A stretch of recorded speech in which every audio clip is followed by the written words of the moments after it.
Hello people. Ah, may pakikita lang akong timing na Nissan Patrol 400 engine na may natawag lang bibir motor. Ito, bangkuan muna tayo. Intake camshaft. At ano niya, ito naman yung marking ng chain. Bukod sa yung ibang kulay ng chain niya. South, gano'n din. Tapos dito sa kanyang sprocket niya. Iba rin ang kulay ng bukod sa yung kulay ang ano, iba. Ay mas dark siya. Tulad niya sa mas dark.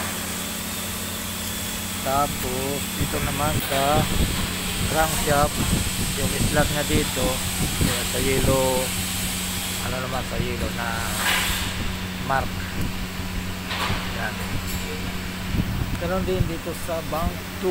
Bank 2 naman ay may ano siya ng pang high pressure pump. Camshaft ng high pressure pump. Exhaust, ganon din, mark to mark. Mark to mark, intake. Ganon din intake. Marking sa intake. Ngayon sa high pressure pump naman may timing dito. Ito kaya ano nga, dot niya. Saka meron din sa loob. May dot din siya sa loob. Ganon din ang chain, may ano din siya. May sariling marka din siya para sa chain. Mas dark din yun katulad ng mga ito.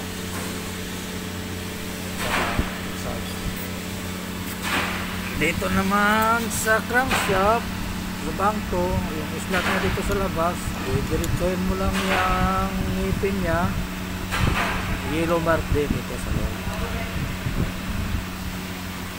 400 engine Nissan.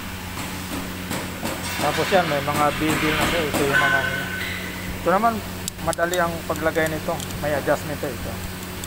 Na-adjust kung kailangan lang isintro mo yung tornilyohan dito sa loob. May tornilyohan dito sa loob, sintro mo lang siya, tapos adjust mo lang siya. Naikot adjust. Tulad din ito, yan. Tornilyo sa bolt ng tornilyo sa loob. Gano'n din ano. Pagka hindi siya sintro, ikutin mo lang ito, i-adjust mo siya para lumapat yung load. Yan lang po.